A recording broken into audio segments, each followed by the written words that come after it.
Do you sometimes wake up feeling very tired even though you've had a long period of sleep? Are you sure you're having deep and restorative sleep? I mean, the kind of sleep that when you wake up, your body feels very rejuvenated, and with that you're not having such sleep. And not just that, it's not aligning with your circadian rhythm and with every other thing that you need to be able to achieve this type of sleep. In this video, I'm going to talk about some myths that surround achieving deep and restorative sleep. I'm also going to talk about how you can actually achieve this. I was having a conversation with a friend of mine who said that when she wakes up, she feels very cold, very dull, irritable, and just wants to go back to sleep, even though she has slept for a long period of time. And then I asked her to tell me a bit more about this.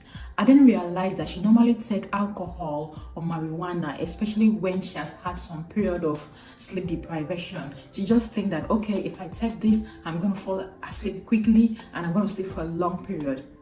What alcohol or marijuana does to your brain is just to knock it off, making it feel very tipsy, and then you feel all drowsy and want to go to sleep.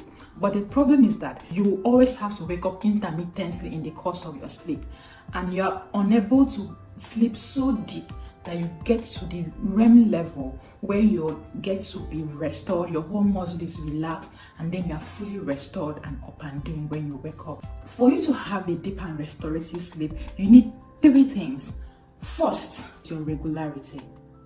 By regularity is when you normally go to sleep.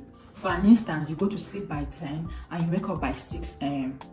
And this is also controlled by circadian rhythm. Circadian rhythm is like your body clock, that when it's around that 10 p.m. when you normally go to sleep, it starts to wind down. That's when you start yawning and feeling like you need to go to sleep. And when it's 6 a.m. when you normally wake up, for an instance, your body all feels all alert and you are awake and you wake up for the day. And when you've been sleep deprived for a couple of days and you're trying to catch up in the following days, your circadian rhythm is all misaligned. I mean, your body clock is all misaligned.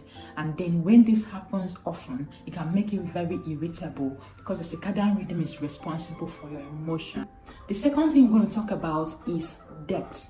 By depth, I'm talking about REM and non-REM. For you to achieve deep and restorative sleep, you must go through 4 cycles of non-REM, which is a bit not so deep, and then a deep sleep, which is a REM sleep. During the night, you can go through about 4 to 5 cycles of this sleep, and it is actually during your REM sleep, which is very deep, that your body gets fully restored because your muscles are relaxed. The third one is duration. It's recommended that as an adult, you should have at least 7 hours to 9 hours of sleep. You must get it right with these 3 things: the regularity, the depth, and then the duration. What do you do to get your body restored when you wake up?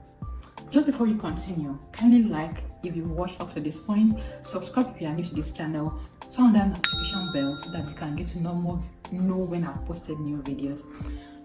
First thing first, prioritize recovery sleep. By this I mean, if you've been sleep deprived for a certain number of days, don't try to sleep more than you normally do sleep. For an instance, if you used to sleep for 7 hours, don't try to sleep for 15 hours because you're only going to continue messing up your circadian rhythm even a bit more and makes it more difficult to be restored or for you to reset your circadian rhythm back to normal. So try catching up gradually. For an instance, if you normally sleep for 7 hours, try to sleep for extra 1 hour to make it 8 hours, or extra 2 hours to make it 9 hours, and over time you're going to catch up, and then you're going to be able to reset your circadian rhythm. Establish a sleep routine. By sleep routine, I mean, what time do you go to sleep? Have a fixed time when you go to sleep and a fixed time when you stay alert or when you get to wake up. It is also recommended that you get good sunshine, especially if you live in the Western world where you have to struggle a bit with winter period where there is no much sunshine. So research have found that when you have good sunshine in the morning, it helps you fall asleep easily. Create bedtime routine. For an instance, when you're about to go to sleep, avoid taking caffeinated drinks and then avoid exposure to blue light. Studies have also found that blue light interferes with the secretion of melatonin, of which you need this melatonin to be able to to help your circadian rhythm for alertness and for when you want to sleep.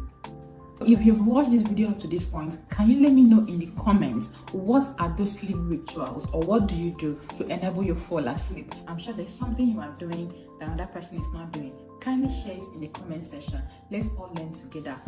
Thank you for watching up to this point. Like and subscribe if you haven't. I'll see you in my next video. Thank you. Bye.